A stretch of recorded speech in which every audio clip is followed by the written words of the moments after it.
a la presidenta del tribunal, licenciada Marcela Herrera Sandoval, y por supuesto el secretario general de Gobierno, Santiago de la Peña Grajeda, en representación de nuestra gobernadora. También a magistrados, magistradas, autoridades militares, miembros del gabinete estatal, integrantes de organismos autónomos, todos y todas, hombres de leyes, hombres de instituciones, hombres y mujeres que entendemos que la ley debe ser siempre lo que esté por encima de todo.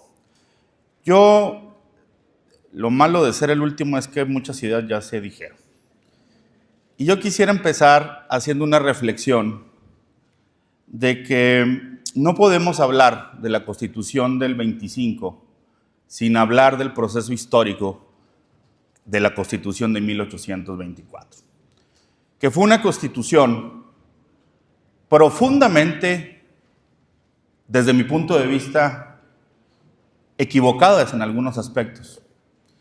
Sin embargo, el momento convulso que estaba pasando el país, o la naciente nación, donde había gente que buscaba una república, otros una monarquía constitucional que falló, otros una república centralista, y que entendíamos que teníamos que hacer de todas esas diferencias, de todo hecho político, tenía que nacer el hecho jurídico. Y los hechos jurídicos es la Constitución. Todo proceso de construcción de una nación generalmente es violento, es doloroso, pero también muchas veces es heroico. Los mexicanos de ese momento tuvieron una visión de dar y dejar a un lado sus diferencias y construir una república en este país. Y ya para el 24 teníamos mucha idea de lo que tenía que ser una constitución. El primer gran intento lo hace Morelos en Los sentimientos de la nación, y me atrevo a asegurar que el primer gran intento de una constitución liberal, donde se ponía en el centro las libertades de los individuos, de las personas, fue la Constitución de Cádiz. México se preparaba para tener una constitución cuando había fallado ya la monarquía. Y cuando falló la monarquía, Iturbide destituye al Congreso. ¿Y qué pasó en ese momento? Que las provincias de la Nueva España se levantaron en una sola voz en contra del dictador. Y yo creo que ese hecho histórico es el germen de la Constitución del 24, que luego dio paso a la del 25, y ese germen se llama el federalismo. Ese federalismo que en este país por muchos años ha estado dormido y que por muchos años ha sido letra muerta en nuestra Constitución. Pero esa conducta de las provincias de la Nueva España de levantarse fue lo que llevó a aquellos mexicanos a elevar por encima de sus diferencias la visión de una constitución que tenía que ser de una república. Y aquí la pregunta era, ¿qué tipo de república? ¿Qué buscaba esta constitución?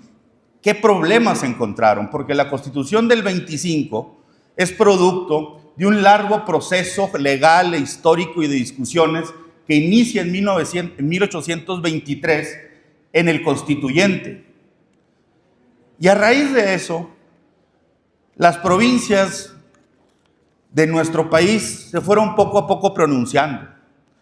El caso más emblemático desde mi punto de vista como estudiante de Derecho fue Chiapas, que hizo un plebiscito para salirse de Guatemala y votar a favor de entrar en la nación mexicana. Con Chihuahua no batallaron. Chihuahua desde el inicio le dijo sí al pacto federal. Pero el 24, en 1824, ¿qué buscaba esta constitución? Delimitar de entrada los territorios de esas provincias. Un error, la religión única, porque no contenía la libertad religiosa propia de una constitución liberal. Pero buscaba conceptos que hasta hoy tenemos que seguir fortaleciéndolos y son tarea pendiente de los legisladores. La división de poderes, la autonomía de los poderes, el convocar a los congresos locales, incluso en los debates del constituyente del 24 se habla de la creación del Senado, se habla de la elección de diputados, de las facultades del Congreso, de la elección de los ministros de la Corte, se habla también de muchas de las facultades que después se hicieron realidad en la Constitución del 57. Pero lo más importante, el debate central del constituyente del 24 fue qué tipo de república íbamos a hacer, centralista o federalista. Y la historia, hoy tan manoseada, hoy tan dicha en lo fácil, dice que unos son buenos y unos son malos. Y para mí la historia no hay buenos y malos, simplemente hay hombres y mujeres del momento con su contexto histórico y con sus circunstancias, diría Ortega y Gasset. Y en ese momento quiero resumir las dos posturas que tenía el constituyente permanente. La postura de dos hombres muy parecidos en su educación, sacerdotes, ambos norteños, uno de Coahuila y el otro de Nuevo León, y que curiosamente ambos fueron constituyentes de la Constitución de Cádiz, es decir, fueron mexicanos que fueron hasta España a tratar de jurar la Constitución que nos hacía un solo imperio. ¿Qué pasó para que estos dos personajes históricos decidieran romper con una monarquía constitucional y buscaran una constitución federal? Y hablo de Fray Servando Teresa de Mier, que era, y que la historia lo ha golpeado pensando que era centralista. Y Teresa de Mier decía que no podíamos tener una constitución tan federalista como la norteamericana porque nuestro proceso histórico fue distinto, que no podíamos desunir lo que por 300 años en esta nación naciente había estado unido.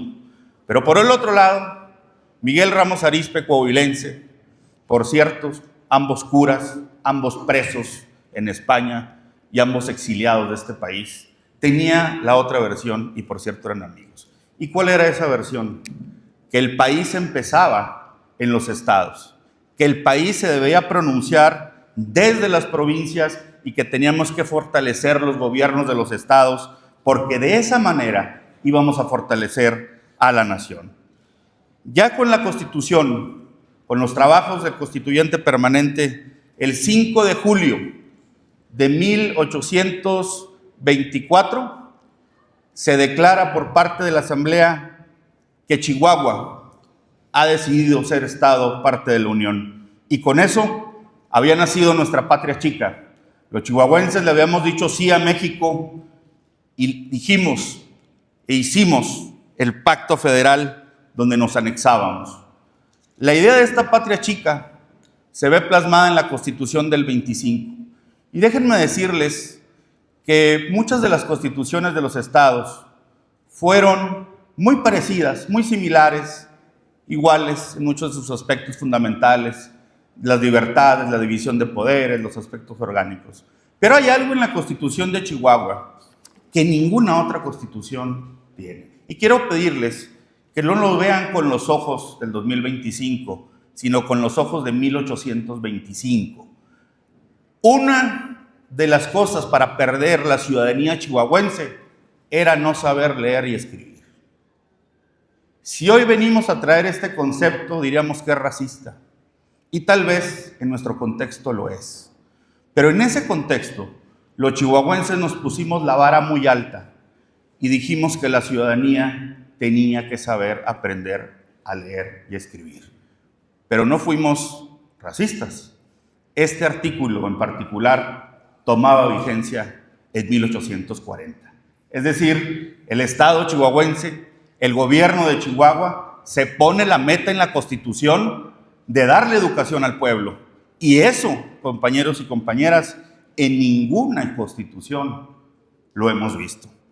Y quiero reflexionar de que tenemos una larga tradición republicana, un federalismo vivo, un federalismo, como lo decían mis compañeros diputados, que no solo es hablar de un federalismo desde nuestra comodidad. En Chihuahua, y por los hombres y mujeres de Chihuahua, la Constitución del 17 fue terminada. En Chihuahua pusimos la sangre En Chihuahua pusimos los primeros chispazos de la Constitución moderna, pero hablar de federalismo es hablar de la Constitución de 1824 y 1825.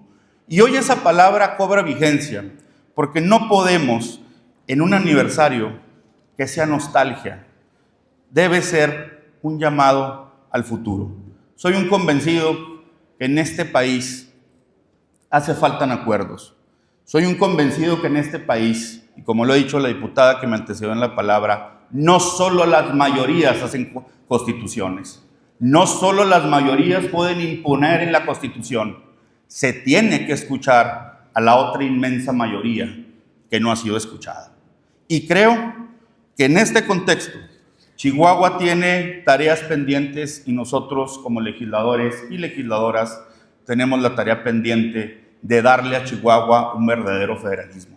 Durante muchos años hemos escuchado del llamado federalismo fiscal y hemos gobernado todos los partidos, y como una crítica constructiva que tendríamos que hacerlo en este aniversario, ninguno lo hemos llevado a la práctica. Hoy el sistema federal es un sistema muy pobre porque desafortunadamente le damos atribuciones a los estados, pero no le damos los recursos.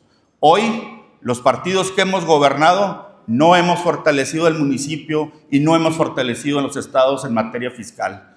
Durante muchos años, Acción Nacional ha buscado la libertad fiscal para Chihuahua y para todos los estados.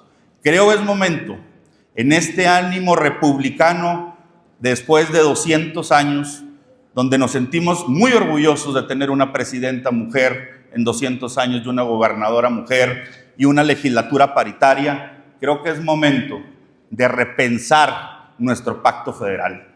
Creo que es momento de repensar lo que tenemos que hacer como gobierno y lo que tenemos que hacer como Estado.